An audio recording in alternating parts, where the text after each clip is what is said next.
മുഖ്യമന്ത്രി പിണറായി വിജയനും ടി.പി. രാമകൃഷ്ണനും ചേർന്ന് അവതരിപ്പിച്ച സമീപനം ജനാധിപത്യ മൂല്യങ്ങൾക്ക് യോജിക്കാത്തതും ജനങ്ങളുടെ യഥാർത്ഥ പ്രശ്നങ്ങളെ അവഗണിക്കുന്നതുമാണ്. പോലീസ് അതിക്രമങ്ങളെ ഒറ്റപ്പെട്ട സംഭവങ്ങൾ എന്ന് വിളിച്ചുകൊണ്ട് പ്രശ്നത്തിന്റെ ആഴം മറയ്ക്കാനുള്ള ശ്രമം ഭരണകൂടത്തിന്റെ ഉത്തരവാദിത്തം നിഷേധിക്കുന്നതിനോട് തുല്യമാണ്.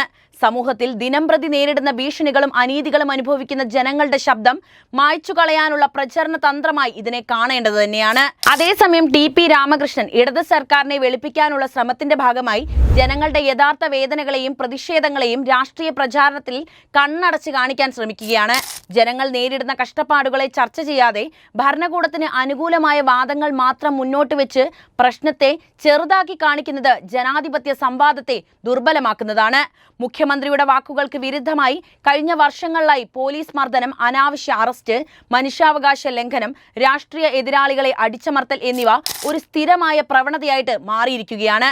സമരങ്ങളിൽ പങ്കെടുക്കുന്ന സാധാരണ ജനങ്ങൾ മുതൽ വിദ്യാർത്ഥികൾ, മാധ്യമപ്രവർത്തകർ, ന്യൂനപക്ഷ സമൂഹങ്ങൾ വരെ പോലീസ് അതിക്രമത്തിന്റെ ഇരകളായിട്ടുണ്ട്. നിരവധി കേസുകളിൽ അറസ്റ്റ് ചെയ്തവർക്കെതിരായ വകുപ്പുകൾ പോലും ഇന്നും വ്യക്തമല്ല. പലപ്പോഴും ചോദ്യം ചെയ്യലിനിടെ മർദ്ദനവും നടത്തുന്നു. ഇത് ഒരൊറ്റപ്പെട്ട സംഭവമല്ല, മറിച്ച് ഭരണകൂടത്തിന്റെ നയപരമായ പിന്തുണയോടെ രൂപപ്പെട്ട ഒരു സംവിധാന വികൃതി തന്നെയാണ്.